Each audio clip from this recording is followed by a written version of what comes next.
आपके मजदूर बनने से किसे फायदा होगा? उन्हें जिन्हें मजदूरों की जरूरत है। मजदूरों की जरूरत किसे है? जिनके प्रदेश में कारखाने हैं। कारखाने किन लोगों के प्रदेश में हैं? उन्हीं लोगों के प्रदेश में जो चुनाव आने पर आपके खातों में रुपए डालकर आपका वोट लेने को तैयार बैठे हैं। दोस्तों, देश की मीडिया आजकल खबरों से ज़्यादा स्टंट दिखा रही है। कभी कोई स्टूडियो में खड़ा होकर चीखता है, कभी कोई मैदान में घोड़े पर सवार होकर लोकतंत्र की लगाम थामने की कोशिश करता है। और फिर जब जनता सवाल पूछती है तो कहते हैं हम ग्राउंड पर हैं। पर जनता अब समझ चुकी है, ये ग्राउंड नहीं, ये गोदी है। और अब तो इसमें घोड़ा भी जोड़ दिया गया है। गोदी के बाद अब आया है नया कोर्स, घोड़ा पत्रकारिता। चित्रा त्रिपाठी बिहार यात्रा पर निकली हैं। घोड़े पर सवार होकर बोली, ठोक देंगे कट्टा कपार में, आइए ना हमार बिहार में। बस फिर क्या था, बिहार की मिट्टी में आग लग गई। लोगों ने कहा कि बिहारी का मजाक उड़ाने वालों को अब जवाब मिलेगा। और तभी आई बिहार की बेटी लोक गायिका नेहा सिंह राठौर। उन्होंने एक्स पर लिखा, गोदी पत्रकारिता के बाद पेश है घोड़ा पत्रकारिता। ग्राउंड रिपोर्टिंग करने वाले पत्रकारों की लाशें बरामद हो रही और गोदी पत्रकार पत्रकारिता के नाम पर घुड़सवारी कर रहे। एक लाइन ने पूरा एंकरशाही साम्राज्य हिला दिया, क्योंकि बात सिर्फ घोड़े की नहीं थी, बात थी पत्रकारिता के पतन की। आज गोदी मीडिया का हाल ऐसा है, जहां सवाल करने वाले पत्रकार बेरोजगार हैं और सवाल टालने वाले एंकर करोड़ों कमा रहे हैं। जो सच दिखाए वो एंटी नेशनल कहलाए, जो सरकार की जय बोले वो न्यूज स्टार बन जाए।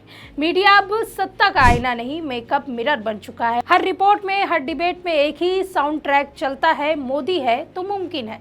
लेकिन बिहार की जनता ने इस बार बता दिया कि यहाँ के लोग अब किसी गोदी में बैठने वाले नहीं है। आपको बता दें कि नेहा सिंह राठौर 2 दिन पहले बिहार को लेकर एक बयान दिया, जिसका गोदी मीडिया में किसी ने चर्चा नहीं की। उन्होंने असलियत बताई बिहार की, कि असलियत आखिर क्या है। उन्होंने कहा कि मजदूर होना बिहार वासियों का भाग्य नहीं, आपको मजदूर बनाया गया। आपको मजदूर बने रहने से किसे फायदा होगा? मजदूरों की जरूरत किसे है? कारखाने कहाँ हैं? उन्होंने आगे क्या कुछ कहा, आप इस वीडियो में देखिए। छठ और दिवाली की छुट्टियों में घर कितना सुंदर लग रहा होगा ना। ट्रेन में धक्के खाकर लटक कर आने का दुख भी खत्म हो गया होगा। बूढ़े माँ बाप को देखकर, अपने गांव देश की महक पाकर तमाम दुख खत्म हो ही जाते हैं। छठ तक तो एकदम मौज ही मौज रहेगी। घर का खाना, गांव भर की बातें, फिर सारे परदेसी अपनी अपनी बोरियां बांधने लगेंगे। अनाज, पिसान, घी, तेल सब लाद कर एकदम टाइम पर रेलवे स्टेशन पहुंचना होगा। कंफर्म टिकट मिली तो ठीक, वरना पहुंच तो जाएंगे ही, है ना। आपने कभी सोचा कि घर से दूर परदेश में रहने की ये सज़ा बिहार और यूपी वालों के हिस्से इतनी ज़्यादा क्यों आई है? आपका मान सम्मान और रोजगार दूसरों के रहमो करम पर क्यों है? कभी भाषा के नाम पर, कभी क्षेत्र के नाम पर आपको इतनी जलालत क्यों झेलनी पड़ती है? कभी सोचा आपने कि आपका रोजगार आपके अपने ज़िले, अपने प्रदेश में क्यों नहीं है? शायद नहीं सोचा होगा। सोचे होते तो ऐसे लोगों को वोट नहीं दे रहे होते जो आपको मजदूर बनाए रखना चाहते हैं। आपके मजदूर बनने से किसे फ़ायदा होगा? उन्हें जिन्हें मजदूरों की ज़रूरत है। मजदूरों की ज़रूरत किसे है? जिनके प्रदेश में कारखाने हैं। कारखाने किन लोगों के प्रदेश में हैं? उन्हीं लोगों के प्रदेश में जो चुनाव आने पर आपके खातों में रुपए डालकर आपका वोट लेने को तैयार बैठे हैं, ताकि अगले 5 साल तक आप दोबारा मजदूर बने रहें और आपके बच्चे भी आपकी ही लीक पर चलकर ट्रेनों में भरकर परदेश जाएं। यही वजह है कि आपके ज़िले में कारखाने नहीं हैं, इसीलिए आपके ज़िले में अच्छे स्कूल नहीं हैं, इसीलिए आपके प्रदेश में सरकारी नौकरियां कम होती जा रही हैं।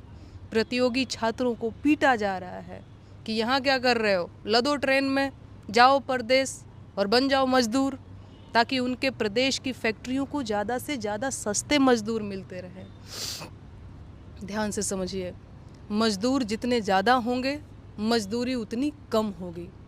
मजदूरी जितनी कम होगी, आपकी ज़िंदगी उतनी बदहाल होगी। आपकी ज़िंदगी जितनी बदहाल होगी, आपके बच्चों का भविष्य उतना अंधकार में होगा और फिर से वही दुष्चक्र उनकी अगली पीढ़ी के साथ होगा। कुछ समझ पाए? गरीब होना आपका भाग्य नहीं है, आपको गरीब बनाए रखा गया ताकि कोई दूसरा अमीर हो सके, और आप जाति, धर्म, हिंदुस्तान, पाकिस्तान, हिंदू, मुसलमान और गाय में उलझे रहें और अपनी आय पर सवाल न पूछें।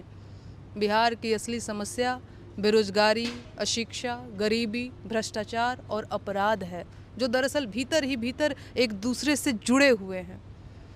और सरकार पूरी कोशिश कर रही है कि आप उन पर बात न करें और गरीबी के दुष्चक्र में उलझे रहें।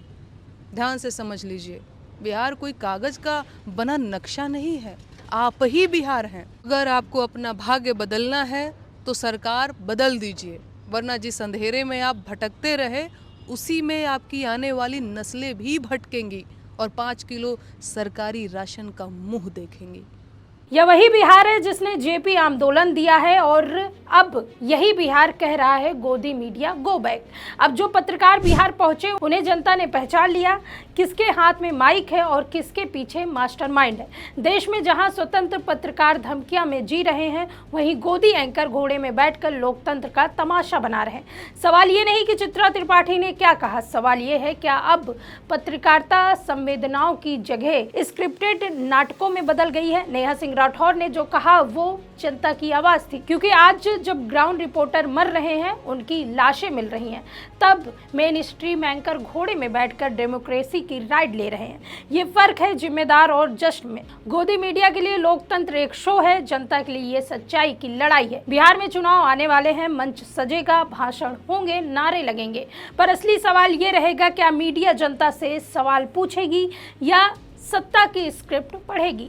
क्या कैमरे अब भी जनता के चेहरे पर फोकस करेंगे या फिर सिर्फ सत्ता के चेहरे चमकाएंगे। पत्रकारिता का मतलब है सत्ता से सवाल करना, ना कि सत्ता की सवारी करना। और जब पत्रकार सत्ता के साथ घोड़े पर बैठ जाएंगे तब जनता को उतरना ही होगा मैदान में, अपनी आवाज उठाने के लिए, अपने हक की पत्रकारिता वापस लाने के लिए।